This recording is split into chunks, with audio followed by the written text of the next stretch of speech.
Be it resolved that in notification of the nomination of Mr. Martin Anthony George be approved. Member for Oropouche. Thank you. Thank you very much, Madam Speaker, for the opportunity to join this debate on the notification from His Excellency the President to the Parliament calling for the Parliament to affirm or approve his notification for the appointment of Mr. Martin Anthony George. Madam Speaker, we heard moments before what I could only consider a scantily clad address by the Leader of the House on this matter of the appointment, and began by quoting the member for Oropouche. And Madam Speaker, I'm at a loss because I wish I could have quoted the member for Aruka Maloney in somewhere, but I can't. I couldn't find a quotable quote from the member to share. But I can't find a quote from her leader, the member for Diego Martin West. And it was in this very debate, Madam Speaker, debate for the nomination of a commissioner, at that time Professor Ramesh Devsaran, that the then leader of the opposition, member for Diego Martin West, stood in the House on this side and invited us not only to consider the appointment of Professor Devsaran, but to consider the role and functions of the Police Service Commission. And the leader of the opposition on that day, it was the 16th of the 5th month 2014, indicated that the Police Service Commission stands at the pinnacle of the management of the Trinidad and Tobago Police Service, so that an appointment to that commission cannot be taken lightly.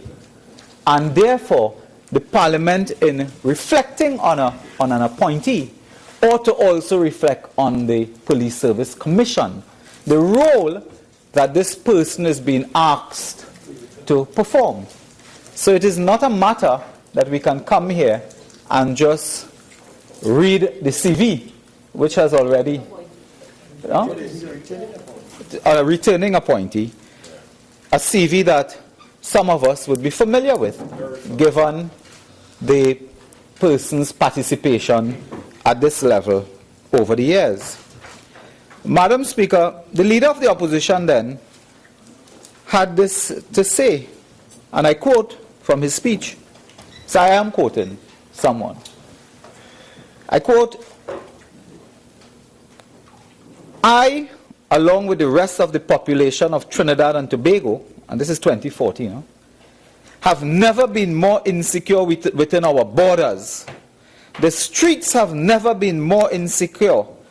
And therefore, in this situation..." Member, while I understand that is a quote, I would like the relevance in terms of what is before this House. Okay, so I will give you some leeway, but all that is before us is the notification of His Excellency and for the approval of this House. Thank you very much. Madam Speaker, I'm merely indicating that the leader of the opposition then, speaking to the Parliament on a similar motion, spoke to the importance of the Police Service Commission in the context of what he believed then to be widespread insecurity. Today, this nation has never been more insecure. We have had the highest murder rate in 6 years, and therefore a debate on an appointee to the Police Service Commission carries great gravity. That is the point. Members of Parliament have been dropped. And, Madam Speaker, if I could focus on the functioning roles and exercise of the powers of the Police Service Commission, because we know of the gentleman, we have his CV, we have heard from the Leader of the House, his qualifications in law, in public affairs, his civic mindedness, his commitment, and may I also, on behalf of the opposition, thank Mr. George for his service to the Police Service Commission and his willingness and commitment to continue serving Trinidad and Tobago in this capacity. Because, Madam Speaker, it is not an easy job. Given the Police Service Commission and its role, which I'll come to now, a member of the Police Service Commission is not an easy job, because you can be blamed for any and everything, particularly when there's a culture in this country of shifting blame, of blaming everybody for something except yourself. And Mr. George ought to be commended for accepting the responsibility to serve yet again on the Police Service Commission. Madam Speaker, the Commission's functioning and roles prescribed in Section 123 of the Constitution to appoint persons to hold or act in the office of Commissioner and Deputy Commissioner of Police. So Mr. George would be familiar with this. Make appointments on promotion and to confirm appointment to offices. Remove from office and exercise disciplinary control over persons holding or acting in the offices specified. Monitor the efficiency and effectiveness of the discharge of their functions. Prepare an annual performance appraisal report in such form as may be prescribed by the Police Service Commission, respecting and for the information of the Commissioner of Police and Deputy Commissioner of Police. And hear and determine appeals from decisions of the Commissioner or any other person to whom the powers of Commissioner of Police have been delegated in relation to appointments on promotion or as a result of disciplinary proceedings brought by any police officer appointed by the Commissioner of Police. Madam Speaker, I raise this matter first because Mr. George is asked now, and although we know of his experience and his qualifications, he is now to be appointed a member of the Police Service Commission with these functions at hand. Critical functions given the crisis we face in this country at the moment. Madam Speaker, may I say that just today, a sitting member of the Parliament was robbed. While I understand what you're trying to do in terms of link the importance of the appointment to the functions, I just want to guide you again that this is really, as far as the chair rules, very narrowly circumscribed. And just that you don't get beyond the boundary of what is before us, I just wish to caution you. Thank you very much, Madam Speaker, for the caution. Madam Speaker, the nominee before us, Mr. George, has experience, tremendous experience, and I imagine that you are inviting us to consider the CV of the nominee as a primary focus of the debate. The member before us has membership and participation in several important committees, several important organizations linked to crime fighting. I took note of the nominee being a member of the Committee for Crime and Justice in Trinidad and Tobago of the Chamber of Commerce, serving on the Law Association as well over the years, a former commissioner of the Law Reform Commission as well, and discharging duties, Madam Speaker, related to crime and crime fighting. Madam Speaker, this person that we are considering, we have not approved the person, this person we are considering, Madam Speaker, we are inviting the person to contribute to an organization which has specific rules, specific functioning to exercise important powers. And if we are to consider the CV, we will consider his CV in line with what he's expected to do. So if the person was expected to perform duties as a geologist, we would look at his CV and link it to the role of a geologist. If he was going to become a chemist, we would look at his CV and link it to the role of chemistry. So we are linking his CV to the role, functioning, and exercise of the powers of the Police Service Commission. And I'm proceeding along that line. Madam Speaker, Mr. George may well be a person charged with listening to appeals from the decisions of the Commissioner of Police, appeals lodged by members of the police service, of course, And we are told that Mr. George, on re-entering that office, will have in excess of 250 appeals before the Police Service Commission. Mr. George will have to reflect on that. He may be asked to consider appeals of police officers. Mr. George is well equipped to do this. But as to whether we are putting Mr. George in a difficult position if the Commission itself complains time and time again of a lack of resources, then what is the purpose of putting the best qualified persons on a commission if the Commission itself suffers from a lack of resources, financial, manpower, etc.? Madam Speaker, it was under the partnership government that the Police Service Commission obtained proper facilities, building and housing. When the Commission moved office, those opposite complained.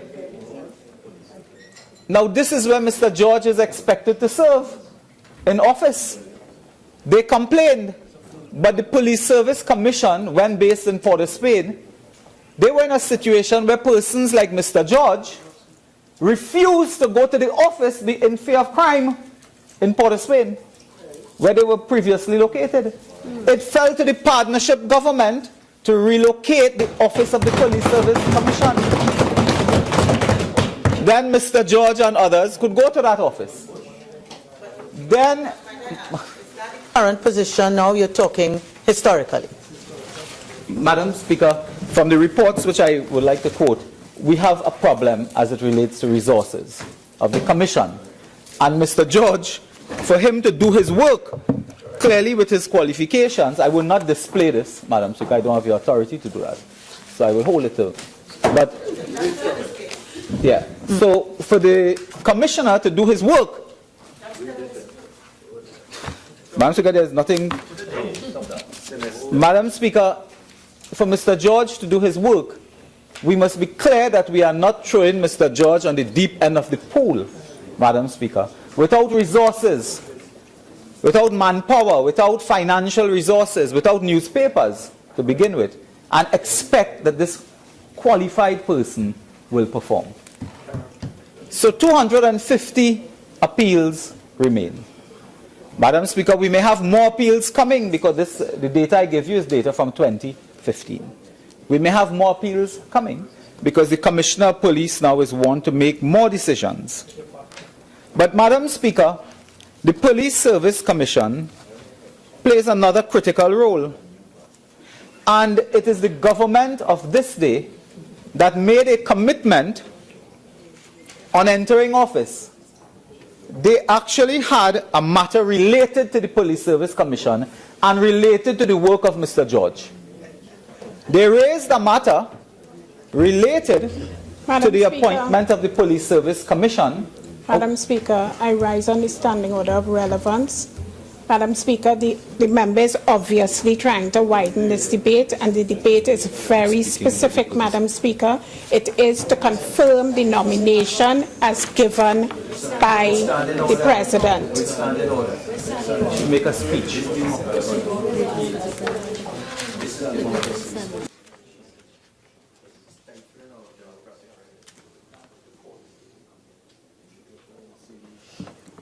Remember, the standing order raised is the one related to relevance. I would want to say this, and I think you understand the caution that I've been trying to give before. Okay, you said that you're speaking about resources and the ability of the appointee to perform the functions. Members,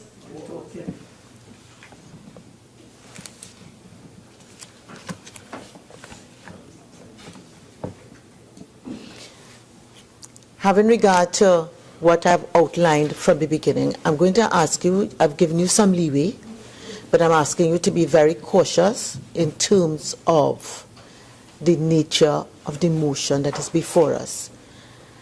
It is not a general motion, whether it is on the Police Service Commission or on anything else.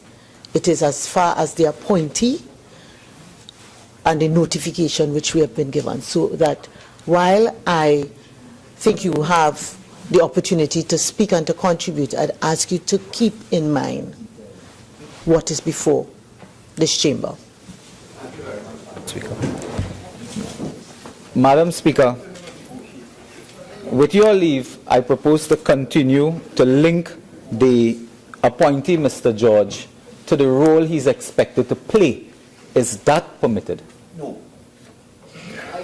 The member for Diego Martin Northeast says otherwise.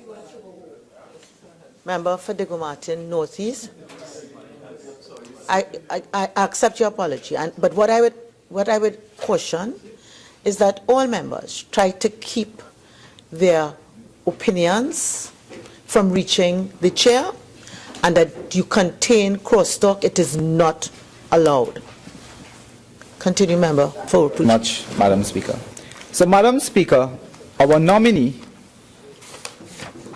enters the commission with a critical function available, and that is to appoint persons to hold or act in the office of Commissioner of Police. Madam Speaker,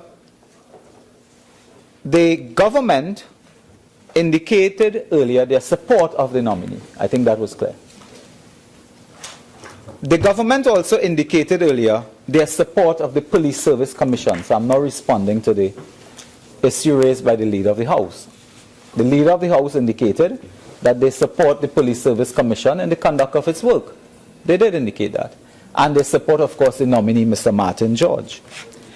And in saying that, the Leader of the House is very clear that Mr. George is qualified to serve as a commissioner, where the first function of the commission is the appointment of a police commissioner. And, Madam Speaker, we are hoping on this side, before we give our support or not to the nomination, that Mr. George is strong enough, given his track record, to withstand pressure as a commissioner, to withstand the pressure of political interference in the conduct of the Police Service Commission. Mr. George has served on several committees and bodies. He will be aware of the role and function of the Commission and the laws of Trinidad and Tobago in a wider sense. But what is happening here? I overrule. I allow you to continue. Thank you, Madam Speaker. And with your leave, I continue. So we are calling upon the nominee. And Madam Speaker, might I say again, without running the risk of being irrelevant, that this has a history. The Police Service Commission nomination that comes to the Parliament has a history. This was the product of a bipartisan arrangement between the then PNM government, led by Mr. Patrick Manning, and the opposition at the time, led by Mr. Pandey. Madam Speaker, I rise on Standing Order 48-1. Allow the debate to take place.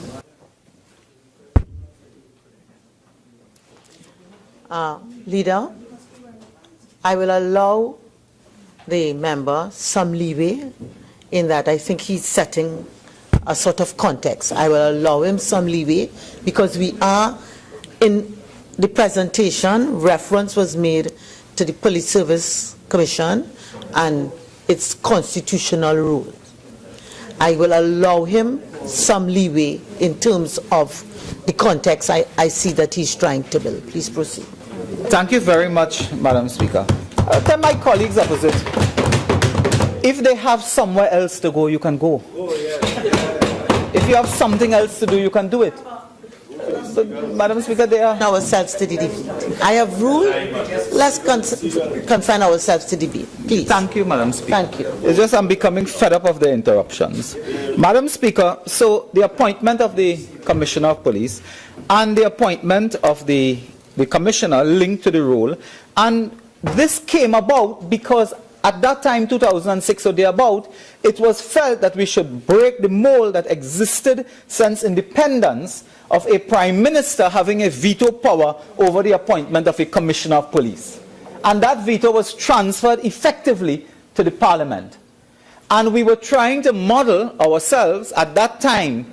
Those persons involved included Mr. Manin, Mr. Pandey, the member for Siparia today. Others were involved.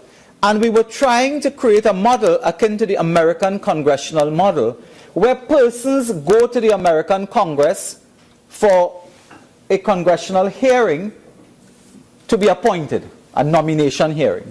We watch television, we know that. But in Trinidad and Tobago, given the role and functioning of the Westminster system of parliamentary democracy, it was felt that that would not work, bringing the body. So we decided not to bring the body, but bring the CV. And members of parliament, akin to the American congressional model, would get an opportunity to speak to the body of the CV on the person's qualifications and to ask relevant questions. So I am entitled to ask from the CV I have read, what qualifies this person to stand up strong to an arrogant government trying to politicize the Police Service Commission? I'm entitled to ask that based on the CV. Order 48.1, Standing Order 48.6. Okay. I would rule on Standing Order 48.6 in terms of the imputing improper motives. On the first occasion when the Standing Order was raised, it was not specifically directed anywhere. It now has been. So that member, you're a seasoned member, I will ask you to just withdraw that and rephrase it. I'm sure you're quite capable of that. Madam Speaker, I may have to thank you at the end of this for sharing in my presentation. But I will withdraw that because I understand that. I'm saying that I'm here now to examine the CV of Mr. George and to hope that Mr. George can withstand pressures of any kind, political or otherwise, from any authority in Trinidad and Tobago, including the government. And I have good reason for questioning Mr. George, as I am doing now, by looking at his CV. And the reason I'm questioning Mr. George on his strength to withstand pressure of a political nature is because we have had experience. We have had experience and examples of attempts to undermine the Police Service Commission.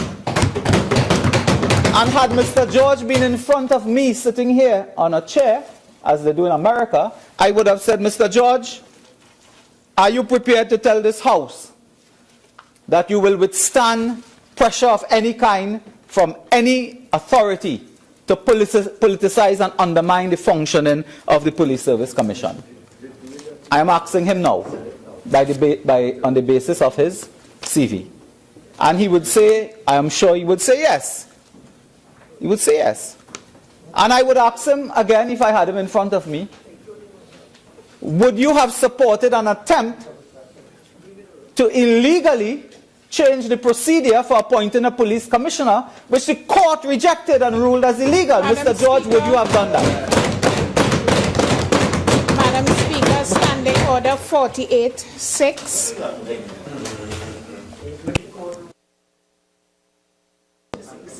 Members, member for Naparima, remember the caution with respect to displaying. It is not allowed. Okay? Member, I will ask you, because you are also seasoned in another practice in terms of, and I think in terms of the word used, you understand the meaning and the definition of that word. The court has made a ruling, as you've said, but I don't believe it ruled in terms of the word that you've used. So I've asked you to use another word, withdraw the illegal and use another word. That was not the ruling of the court in my recollection. Madam Speaker, just for the benefit of the record, and I in no way attempt to defy your ruling or to even suggest that your recollection is not complete. But Madam Speaker, I do have the judgment in my hand, and this judgment of Mr. Justice Peter Rajkumar, dated the 14th day of July 2016, on the conclusion, Madam Speaker, as to the question whether the order is illegal and unconstitutional, it says for the reasons set out above, the answer is yes. Mr. Justice Rajkumar has indicated that the order is deemed, the answer is yes as to whether that order is illegal or and unconstitutional. But this is a matter, it is a matter of fact. I'm quoting from the judgment, which I'm prepared now to send to you if you so request.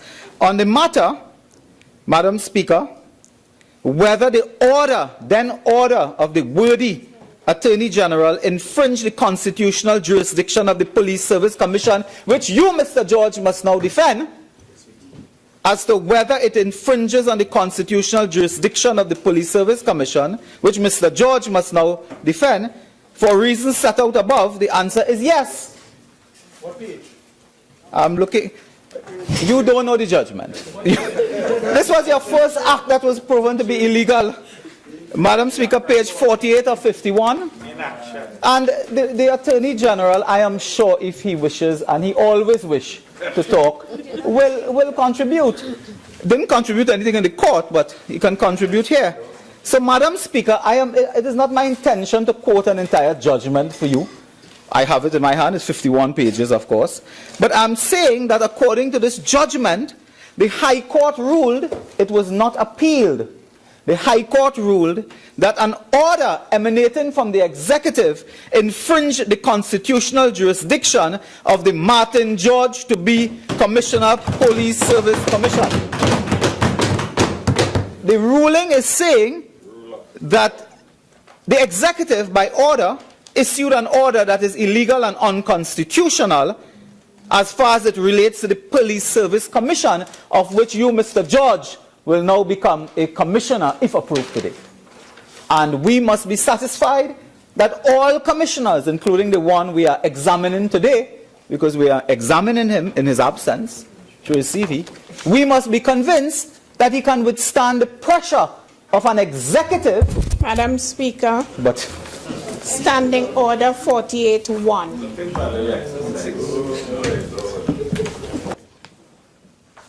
Member, I allow you to proceed. Speaker, to Aruka Maloney, I want to assure her that you could get a personal trainer if you need exercise. It's not necessary to be standing up in the Parliament like this. Madam Speaker, so the judgment of the High Court, not appealed by the government, suggests that Mr. Martin Anthony George, Mr. Martin George, has his work cut out as it relates to attempts by any authority to undermine the constitutional jurisdiction of the Police Service Commission. As the learned High Court judge indicated, there was an attempt to do. That is a matter of fact. That is not my opinion. I have no opinion on this. The High Court judge said there was an attempt to undermine the constitutional jurisdiction by an illegal order. Mr. George is coming into a position now where he has to withstand pressure of this kind. And I will tell Mr. George, because I see again on his CV, he has experience in mediation and so on, that there were other commissioners who raised their hands. When this was being done, another commissioner raised their hand and said, you cannot do this. And Madam Speaker, Standing Order 48-1. Madam Speaker, is this the forum for the member? I'm explaining. Is this the forum for the member to explain and debate the judgment of the court? I can indicate why I'm raising that standing order. Okay, members, I understand what the member of Urupuch is trying to do, is to indicate the functions that the proposed appointee has to undertake. I understand what you're trying to do. But again, remember the limits of your debate, so that if you can keep it within what you've set out to do rather than extending it further and widening the debate, you can continue. Just be careful. Thank you very much. Madam Speaker, at the end of my presentation, the member for Aruka Maloney will have to join me to do the edited version for Hansard. Madam Speaker, Let's yes. proceed. We Yeah. each have our responsibilities. We'll do it the best that we feel we should. Please continue. Thank you very much, Madam Speaker. So, Madam Speaker, Mr. George comes to the Commission where the Commission is under a lot of stress, where the Commission has enormous challenges as it relates to resources and so on, and where the Commission is asked to stand firm. And the Commission has a job to do, which is to appoint a Commissioner of Police and Deputy Commissioners of Police. This has been a commitment of the government on entering office. The Police Service Commission, Madam and I will Speaker. ask Mr. Judge, Madam Speaker, this is a strategy now. Standing order. It's clearly a strategy. Clearly. Madam Speaker, What I is the rise on standing a point order? of order. This motion What is to number? confirm Mr. George. What number? Nothing else. Standing order 48-1.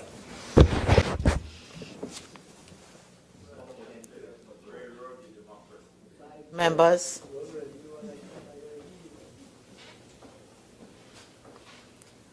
Honorable Member for Oropouche East, your original speaking time has expired. I've given you, having regard to what has been happening, I have inputted some injury time. And that's why I now rise to say that your original speaking time has expired. You know, he's entitled to 15 more minutes, right? You're entitled to 15, an extension of 15 minutes, and I would ask you to use it judiciously, and I'd also ask you to please not go outside of what is before the chamber and in terms of what you're trying to link it to. Please keep that to the motion that is before us. Thank you very much, Madam Speaker. And I would take the extra 15 minutes or more, if it's possible at all. Madam Speaker, I would just also like, for point of clarity, when my colleagues raise a standing order, are they permitted to extemporize in raising the point of order? Or should they just suggest the number and you can deliberate yourself? Because I've seen this tendency to rhapsodize when they get up. Madam Speaker, and to sukaranize. Madam Speaker, we spoke of the appointment of the Commissioner of Police. I want to move away from that because I want to go on to something else. Another critical function that Mr. George will have to undertake is this matter of hearing appeals from the decisions of the Commissioner of Police. It is a fundamental function of the Police Service Commission. Mr. George, we ask you today whether you are prepared to undertake this type of responsibility given the type of appeals, not just in number, but the appeals that may likely to come to the Police Service Commission.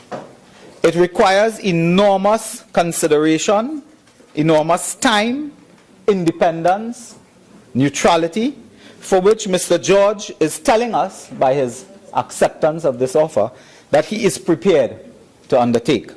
You see, Madam Speaker, with the Police Service Commission, over the years, constables, sergeant, and whoever would write to the Commission. I myself am aware of a few of these matters.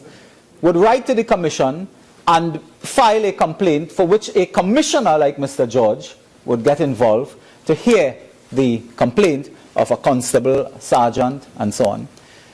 And that may be on matters of discipline. It may be on matters of promotion. It may be on matters delegated to the Commissioner of Police, particularly discipline, I think they have. Now we are in a situation where senior members of the police service are being asked to go home.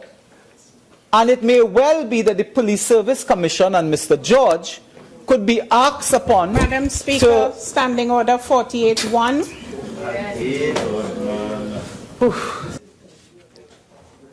I overrule.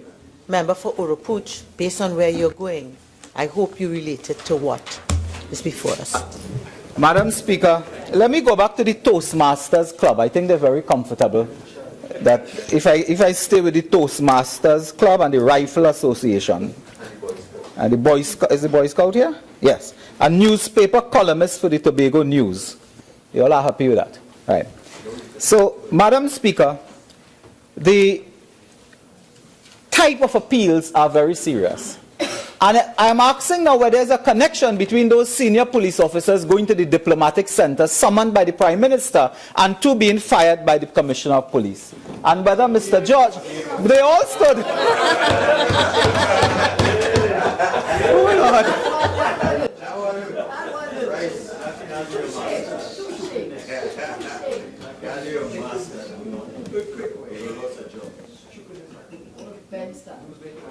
Sorry,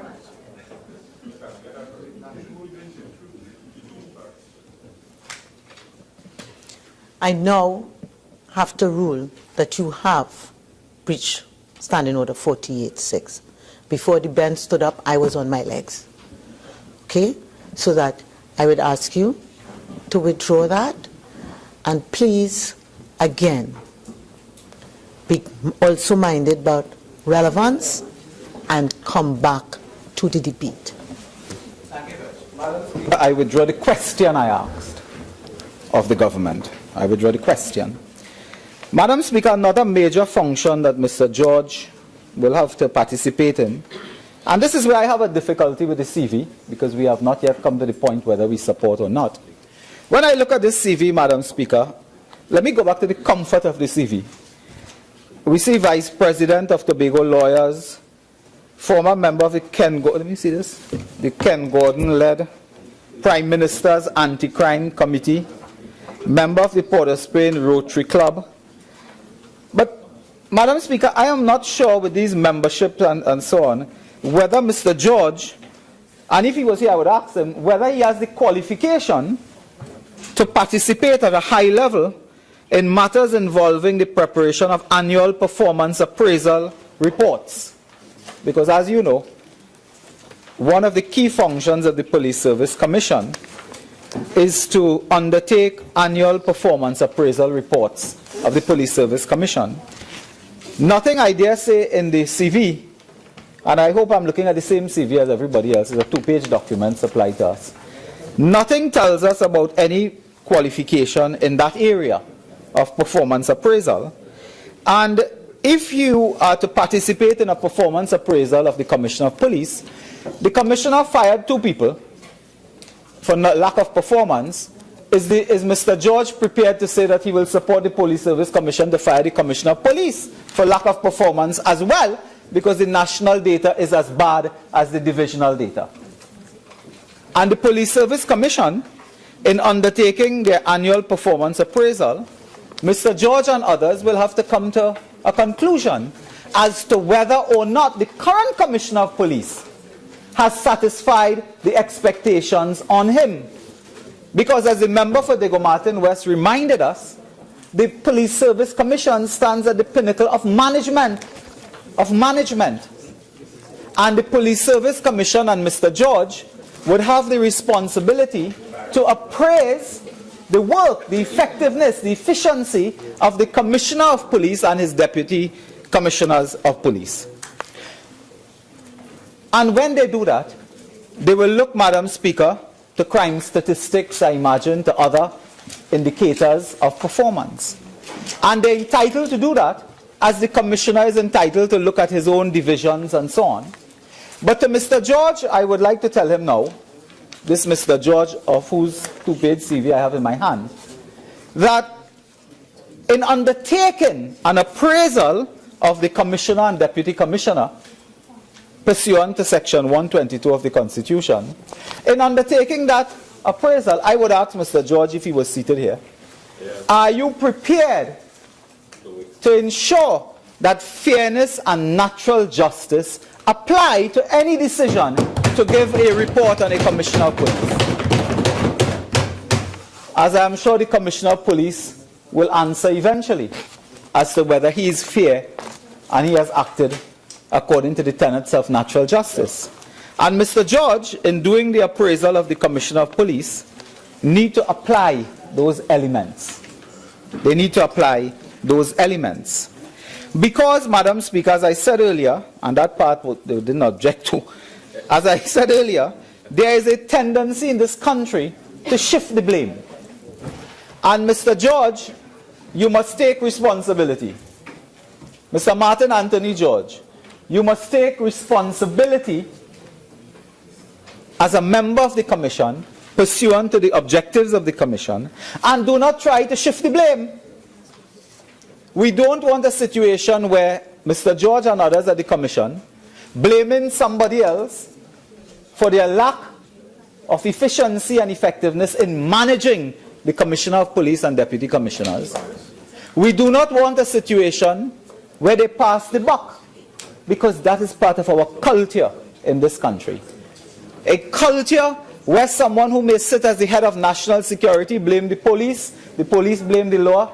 Hypothetically, I mean. Hypothetically. I know it might be hypothetical, but we want you to talk factually to what is before us. So, Madam Speaker, the blame passing will not work for the Police Service Commission. And Mr. George, with his experience, we are hoping that they will not pass the buck. They will undertake their responsibility. They will stand up to the pressure that they may face, as they did before, particularly as it relates to function number 1, according to the Constitution, the appointment of a Commissioner and Deputy Commissioner of Police. Madam Speaker, I would also like to hear Mr. George speak about his earlier role in this commission and the work that the commission may have done when he was there, pursuant to their objectives. It is my understanding that they did make significant strides, notwithstanding the resource crisis that they face. It is my understanding, Madam Speaker, that of the few matters that were brought against them, 5 judicial review matters, I believe they won 4 in 1 year, and that was in that was related, of course, to the quality of lawyers and the quality of legal advice. I was present at the board that time. I remember former Industrial Court Judge Mr. Addison Khan also served, deceased Addison Khan also served, along, I believe, with Mr. George at that time. And the judicial review matters brought to the Police Service Commission were dealt with. What was not dealt with is the backlog of appeals. And the backlog of appeals is growing. That is growing. And Mr. George is well positioned to deal with that. In terms of discipline, Madam Speaker, in terms of discipline, the authorities of the day have spoken to this issue of discipline. Could those not speaking please continue to listen in silence? I want to hear the member for Oropouche East. Please continue, member. Thank you very much. Madam Speaker, the discipline matter we have dealt with. With your leave, I wanted again to reflect on a contribution in 2016, just recently, on a debate, Madam Speaker, on the nomination of another member to the Commission. Madam Speaker, the member for Diego Martin West. Madam Speaker, the member for Diego Martin West was allowed in a Police Service Commission debate on a nomination to speak about the establishment of 7,000 people and the lack of proper management of the police service. Somebody else was allowed that in a particular debate. Gopal Locke is not Gopal Locke. Well, this is another parliament.